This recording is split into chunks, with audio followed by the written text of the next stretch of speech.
ഒരു അഡ്വക്കേറ്റ് എന്ന നിലയിൽ അവൻ എനിക്ക് റെസ്പെക്ട് തന്നില്ല. അത് ഞാൻ ക്ഷമിച്ചു. എന്നാൽ നിന്റെ കാര്യത്തിൽ അവൻ കാണിച്ച അമിതമായ താല്പര്യമാണ് എന്നെ ഇറിറ്റേറ്റ് ചെയ്യിക്കുന്നത്. ഏതോന്റെ കാര്യമാണ്? ഇൻസ്പെക്ടർ ബൽറാം. നിന്റെ കൈ മുറിഞ്ഞതിൽ എന്നേക്കാൾ വേദന അവനാണ്. ആ പൂർവ്വകാമുകിയല്ലേ, സഹിക്കുന്നുണ്ടാവില്ല. എന്തിനാ ആവശ്യമില്ലാത്തത് പറയുന്നത്? ആവശ്യമില്ലാത്ത വാശി അവനാണ്. ഈ കേസ് രാജിയാവാൻ അവൻ സമ്മതിച്ചില്ല. ഭാര്യയ്ക്ക് പരാതിയില്ലെന്ന് ഭർത്താവായ ഞാൻ പറഞ്ഞിട്ടും കേട്ടില്ല. കേസ് ചാർജ് ചെയ്തു. ഇതെങ്ങനെ നേരിടണമെന്ന് എനിക്കറിയാം. നീ എനിക്കൊരു സ്റ്റേറ്റ്മെന്റ് എഴുതി തരണം. എന്ത് സ്റ്റേറ്റ്മെന്റ്? പരീക്ഷാ ഹാളിൽ എഴുതിക്കൊണ്ടിരുന്ന കുട്ടിയുടെ ഉത്തരക്കടലാസിൽ കൈവച്ചപ്പോൾ അതിനകത്തിരുന്ന ബ്ലേഡ് അബദ്ധത്തിൽ കയ്യിൽ തട്ടിയതാണ്. സത്യം അതല്ല, അവൻ എന്റെ കൈ കീറി മുറിച്ചതാണ്. ആയിരിക്കാം. എന്നാൽ കോടതിയിൽ പ്രതിഭാഗം വക്കീൽ എന്ന നിലയിൽ അന്യായക്കാരിയായ നിന്നെ വിസ്തരിക്കാൻ ഞാൻ തയ്യാറല്ല. പയ്യന്റെ അച്ഛൻ ചന്ദ്രഹാസൻ ആരാണെന്ന് നിനക്കറിയാമോ? രാഷ്ട്രീയക്കാരിൽ വെറും തറയിൽ അദ്ദേഹം. Highly influential and immensely rich.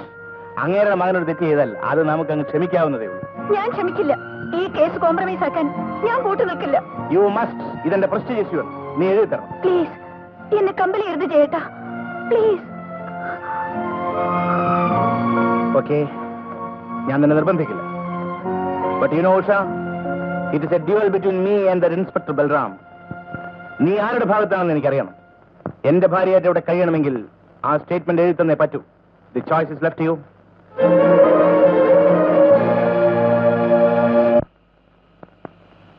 അകത്തുണ്ട്, വിളിക്കാം. ആരാത്? ഇത് വേറൊരുത്തിയാ.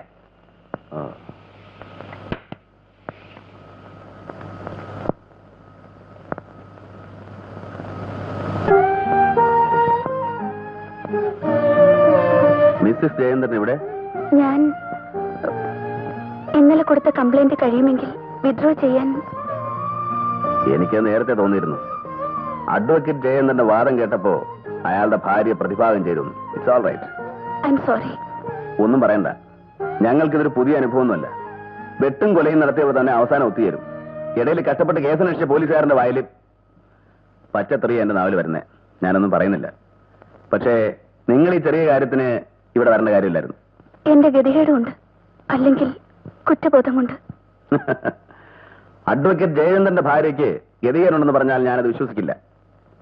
പിന്നെ കുറ്റബോധം ഒഫീഷ്യൽ ഡ്യൂട്ടിയിൽ എന്നെ വഴിതെറ്റിച്ചതിലേ ഉള്ളൂ. പേഴ്സണൽ ലൈഫിൽ എന്നെ വഞ്ചിച്ചതിലില്ല.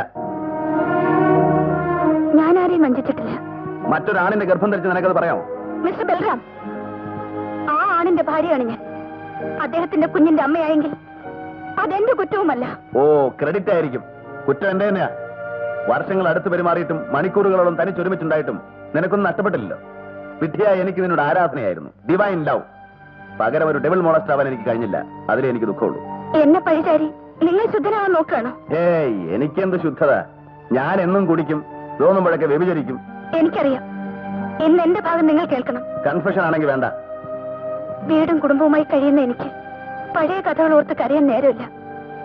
അന്ന് എന്റെ അച്ഛനും നിങ്ങളും തമ്മിലുണ്ടായ വഴക്കിൽ ഞാൻ മാറി നിന്നത് ഒരു ഭാവവും ചേരാൻ പറ്റാത്തത് കൊണ്ട്. പിന്നീട് അച്ഛനെ കൊണ്ട് സമ്മതിപ്പിക്കാമെന്നാണ് ഞാൻ കരുതിയത്. അതിൽ തോറ്റപ്പോൾ വീടുപേക്ഷിച്ചിറങ്ങി തിരിച്ചവിള ഞാൻ നിങ്ങളെ അന്വേഷിച്ച്.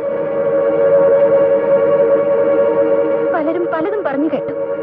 ഞാൻ വിശ്വസിച്ചില്ല. ഒടുവിൽ ഞാൻ കണ്ടത് എവിടെ വെച്ചാണെന്നറിയാലോ.